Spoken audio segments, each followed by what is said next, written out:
請支持我哋世界嘅工作，透過 patreon.com/edchin 或者 Super Stickers、Super Thanks， 等我哋有更加多嘅資源，為香港走最遠嘅路。大家好啊！嚟到2026年新嘅一年，咁我喺邊度呢？就喺中區唐人街Crimson Teas 嘅鋪頭啦。咁就喺1年前，都差唔多1年前啦，我哋就訪問過阿 Philip Chan， 係啊，佢就係 Crimson Teas 嘅創辦人啦。咁最主要就佢哋係賣普洱茶啦，咁同埋啲食物呢。就係啲麵係普洱浸出嚟，係咪？用普洱用茶嚟到開嘅個麵係。好，咁就呢嚿咧就係普洱啦，普洱茶。咁我咧就飲緊普洱。咁知道睇我哋嘅節目嘅朋友都知道，我上年9月尾咧就 stroke 咗，中咗風，咁啊喺醫院住咗37日。咁啊依家出翻嚟。都2個月多啲啦，咁真係嗰個危險期係 stroke 頭嗰半年，有啲人咧係嗰半年搞唔掂咧，就有個 second stroke。咁 second stroke 咧，一係咧就更加差，一係就過身啊，就返總部嘅。咁所以即係依家嚟講，我諗stroke 咗之後，我都嚟過 Crimson Tea 幾次啦，食嘢啦，同佢傾下偈。今日咧就係有一個好短11-2分鐘嘅環節咧，我哋想講下普洱茶對於呢一個中風嘅人嚟講咧，有啲咩嘅好處，同埋點樣可以預防中風。咁嗰個 subtitle 就會講埋點樣對於diabetic 即係啲糖尿病人嚟講咧，普洱茶嗰個效用有啲咩嘢，咁就淨係講普洱啦。好 OK。咁咧就首先。我唔係醫生啊，大家都冇，即係唔可以 claim 任何嘅 medical credit 啊，即係講明先呢個係。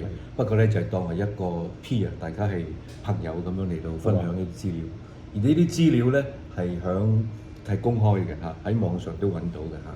咁咧就頭先你提到即係你問我即係普洱茶對一個中咗風嘅人士有啲咩幫助咧咁樣啦。咁首先就要睇翻轉頭啦。乜嘢引起中風先嚇？咁我哋現代人食嘅食物裏邊咧，同糖接觸咗嘅機會係好高嘅。第一嚇，第二就係嗰啲，就算嗰樣嘢唔係真係糖，譬如你食個麵包咁樣，或者你食一碗河粉咁樣啊，咁樣咧，你食嗰啲嘅時候咧，佢由於佢係個太容易消化嗰樣嘢，佢一食嘅時候咧，就即刻咧響我哋嘅就喺個胃裏邊咧一吸收咧，由於佢好似啲火藥咁樣嚇，你突然間將啲嘢磨到咁碎咧，你一食嘅時候咧，咁佢一消化咧，個血糖就飆升㗎啦嚇。咁血糖一飆升嘅時候，呢個就係真係即係慢好多嘅疾病嘅一個最重要嘅源頭嗱。佢點解咧？佢嗱，一般我哋食糖咧，如果我哋個量唔係好多咧，我哋嘅身體會即係俾用啲酵素咧管住佢嘅，嚇都要睇住佢嚇。但係佢由於佢個濃度太高，好短時間之內個濃度飆升得太高咧，佢就 out of control 嚇。例如你飲成罐汽水、可樂啊、維他奶嗰啲咁啦嚇，咁啊嗰啲就係一定係即係撞晒板嘅。就算你去出邊買支嗰啲咁嘅嗰啲一樽細樽嘅蘋果汁咁樣咧，都係你要睇下嗰個糖嗰個份量啊，冇咁純情俾同蘋果汁你飲㗎啦，係俾少少蘋果嘅味道，加啲糖水落去嘅啫咁樣。咁你一飲嘅時候有咩問題咧？咁樣問題就係在於咧，我哋嘅身體管唔到嗰啲糖啊，咁佢就會揾嗰啲求其咧就揾個蛋白質咧就結合咗嗱。咁呢個有個名嘅，原來係叫做 Advanced Glycation End Products。咁咧我哋陣間盡量將啲資料clip 喺個畫面嗰度俾啲朋友可以睇到。即係呢個有幕後製作一路會 clip 啲嘢上去，如果你睇緊嘅時候。嗱，咁呢一個咁樣嘅 Advanced Glycation End Product 係啲咩嚟嘅咧？如果你就咁形容佢係一啲黐立立嘅嘢，咁咧佢就係跟住你啲血管行咧，就去到邊咧就黐到去邊。咁咧如果係同埋有時咧佢就會有時一黐咗一個咧，再黐第二個咧，咁咧就好多問題㗎。咁你就會第一佢會阻住啲血管流通先啦，第一樣嘢就係、第二樣嘢就係咧佢會令到嗰啲養分去唔到嗰個真正嘅血管嗰度嚇，咁會令到啲血管硬化咗嚇，咁咧係一個好麻煩嘅一樣嘢嚟㗎嚇。咁呢樣嘢係既然就我哋都有翻咁上下年紀咧，就根本都避唔到啦。我哋出去食嘢啊，一定會碰到呢啲嘅。咁即係話一個如果即係stroke過嘅人咧，即係佢嘅身體裏邊咧，都應該有一定程度嘅所謂叫做 advanced glycation end product formation，就係頭先嗰個啲糖自己走去揾一啲蛋白質黐埋喺我哋啲血管裏邊，即係做埋好多破壞嗰樣嘢啦。咁呢樣嘢咧就好得意嘅喎，即係咧冇藥醫嘅喎。不過咧，我又好想即係今日咧趁呢個機會咧，就同大家睇一個研究，就係同普洱茶有關嘅嚇。咁呢個就喺谷歌學者上邊揾嘅啫啦。咁遲啲我哋將嗰個 title 咧就即係放出嚟個畫面嗰度啦。我哋要簡化啲嘅，我哋大約11分鐘到啊。OK 嗱，咁咧就大家都係 peer 啦，大家睇啦。咁睇呢啲文章咧，我哋冇 medical background 嘅嚇。咁最好就係睇一個 title 講咩先啦。嗰個 title 就叫做 inhibition， 即係制止撳住佢啦，of 一啲 advanced 即係晚期嘅 glycation end product formation by 嗱呢個就係普洱茶個學名啦，pu'er tea 嗱 ameliorate 即係一個改善咗嗰個 progression 一個進程啦。of 一個實驗性嘅糖尿病引起嘅腎病嗱，佢點樣做咧？佢就將人食嘅快餐咧，即係俾老鼠食啊！咁你仲日日俾佢食添咁樣嚇，咁啊食到啲老鼠咧，即係果然咧就係全部都糖尿啦嚇。咁跟住咧就人食嘅快餐，就俾老鼠食嚇，咁啊食到啲老鼠啊全部都糖尿嚇。咁咧就跟住咧就開始咧就係觀察住佢個腎功能。嗱，頭先我哋亦都講過啦，食快餐即係一啲糖分高嘅食物咧，就令到我哋血糖飆升啦。血糖飆升佢就搞陣咧，唔會受到我哋身體嗰個控制咧，就自己走去揾一啲蛋白質嚟到黐咗之後，嗰個就叫做 advanced glycation end product formation。咁佢隨身走嘅嚇。咁點解會同個腎有啲咩關係咧？咁第一腎我哋嘅腎係全身血管最多嘅器官嚇，跟住就係隻視網膜，跟住就係腳板底。所以糖尿病嘅人咧就係要洗腎啦，準備 kidney 係啦，要 kidney 殺，跟住就係嗰個隻眼會失明啦嚇，睇唔到嘢啦，跟住就係隻腳板要好多時要嚴重啲要鋸咗佢，即係行動唔到啦嚇。咁咧，所以就同埋咧，佢嗰啲 advanced glycation end product formation 咧，會走咗入我哋嘅腎小球裏邊嘅嚇，咁咧就會好麻煩。咁咧就嗱，咁佢就係喺個老鼠上，喺而家呢個實驗就係即係做喺老鼠身上邊啦。咁咧就知道佢全部已經糖尿咧，就開始觀察佢個腎功能。點樣觀察個腎功能咧？同你去驗身一樣嘅，就睇一個指數叫做細草 E， 跟住大草 GFR。佢全名就叫做 estimate， 即係一個估計，一個 estimated 嘅 glomerular， 即係嗰個腎小球啊。個 G 就係嗰個 G 啦 ，F 就係嗰個 filtration 嗰個過濾，個 rate 咧 R 咧就係個率啊。一個估計嘅腎小球嘅過濾率，就係睇一樣嘢咧，就係度我哋血液裏邊有一樣嘢叫做 creatinine 啊。咁咧老鼠都係一樣嘅，人同老鼠都係一樣嘅啫。咁佢係睇老鼠嗰個 creatinine 啊，睇住佢個腎功能咧不斷咁樣跌到大概剩翻15%嘅時候咧，咁即係差唔多等於人要洗腎㗎啦。咁咧老鼠你就唔同佢洗腎啦。佢呢度咧就做一個叫做普洱茶嘅 treatment。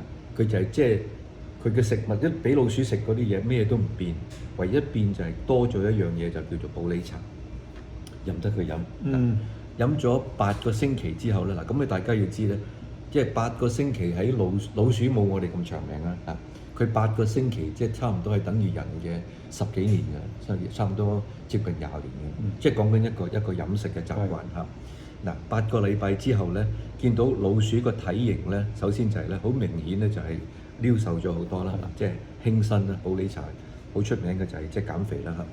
第二樣嘢就係咧嗱，嗰啲血管嗰啲切片咧，之前同之後咧嗱，嗰啲紅紅啊、魚嗰啲咧，即係唔係幾好嘅嘢嚟㗎。嗰啲就所謂 glycation damage 咗個血管嗱，清咗嗱，即係飲咗8個星期之後咧清咗，同埋最重要一樣嘢就係咧嗰個 creatinine 即係個 EGFR 翻轉頭，仲有一樣嘢就係咧，所謂叫做 dose dependent。dose 即係嗰個量啊，我哋如果你俾多啲佢飲嘅時候咧，嗰個腎功能咧竟然咧好得翻好啲嘅，多啲嘅嚇。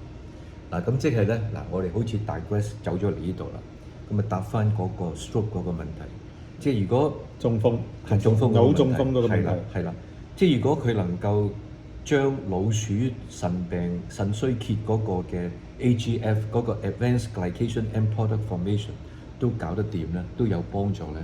咁即係話對中風之後嘅人咧，咁首先你真係唔好再惡化落去啦。啊，第一，第二，如果能夠最理想嘅咧，就係將嗰啲 advanced glycation end product formation 咧，即係嗰啲血管裏邊嗰啲黐粒粒嗰啲嘢咧，你最好就係清理下佢啦咁樣嚇。咁咧就咁 so far 睇到咧就係保理茶咧喺老鼠身上邊咧係有幫助嘅。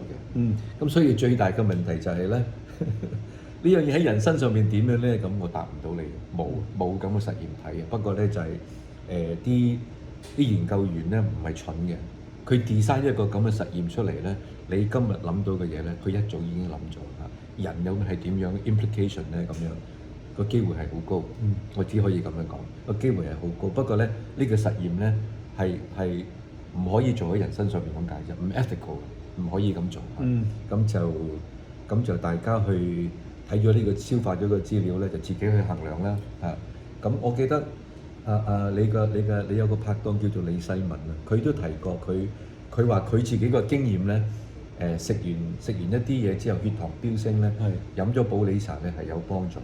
起碼將個血糖調翻低嚇，即係撳住佢，唔好俾佢飆升。咁呢樣嘢已經係一個好值錢嘅一樣嘢嚟嘅。你唔好俾佢惡化落去咧，即係你飲好似做下老鼠咁咧，飲保理茶咧，首先你唔好惡化落去先嚇。咁呢個即係可以度得到嘅，有啲嗰啲 glucose monitor 嗰啲 continuous 嗰啲 monitoring 嗰啲咧。我自己都睇過啦，飲咗保理茶嘅係調翻低。好，咁最後我想講下啦，即係你哋個鋪頭就喺中區唐人街，即係 College Gaspedina 嗰度，咁就主力就係食嘢啦，咁啊亦都即係主力就係賣保理茶葉，係咪啊？係啦，呢個係一個提醒啦，因為好多人都唔知係咩嚟嘅嚇，以為係一啲。即係喺啲只有啲老人家先飲嘅茶咁樣啦嚇，咁啊唔知道其實呢個係好嘢嚟嘅嚇。我依家日日都飲緊啊，可唔可以攞我嗰個水壺俾可以聽眾？嗱，我今日咧落嚟中區唐人街，我搭地鐵叫做即係 TTC 嚟。咁依家我嗰個行李嗰個 backpack 咧就一定咧就袋住呢啲咁啊係你哋啲茶葉咯。咁就我飲可樂嘅 frequency 咧減低咗好多，一日咧都未必有一次一罐，即係呢啲係點講啊？係啲邪惡嘅飲品，咁但係即係你中意氣嗰個 sensation，咁就我而家都戒，因為你自己知道stroke 咗之後有好多嘢都要戒咯，咁即係你提起呢樣嘢，我就想講一講啦，即係最後啦，你講埋。OK， 即係要我哋要 honour 自己嘅 desire 嚇。譬如你真係好想飲咧，你就唔好咧話自己一定唔可以飲嚇。咁咧就你要原來我真係好想飲喎咁樣。不過你記住一樣嘢，最好飲係第一啖嘅啫，汽水。係啦，即係你飲可樂，你好想飲嗰樣嘢，譬如你好想食一個蛋糕，好想食一個甜品咧，要 honour 自己嗰個 desire， 你可以俾佢食。不過你記住一樣嘢就係咧。食完第一啖之後咧，第二啖你再食嘅時候咧，佢俾你嗰個 pleasure 咧，已經係降低咗好多。Law of diminishing return 即係讀經濟101都有。所以咧，譬如你好想飲可樂，好想食蛋糕嘅時候咧，咁你即係第一就係最好揾個朋友益就累下佢啦。將個一罐分開一半嚟飲，或者將個蛋糕分開佢啦。不過你記住係最好飲第一啖嘅啫，咁你就係飲咗第一啖咧，咁然後就慢慢好好咁樣 enjoy 佢之後咧，咁你睇下自己再想唔想飲啦。咁你如果你再想飲嘅時候咧都得，你隔一陣咯，即係你唔好得抌晒落去咧，你個身體 handle 唔到啊。就記住呢樣嘢出嚟。多謝晒 Philip。OK，好多謝。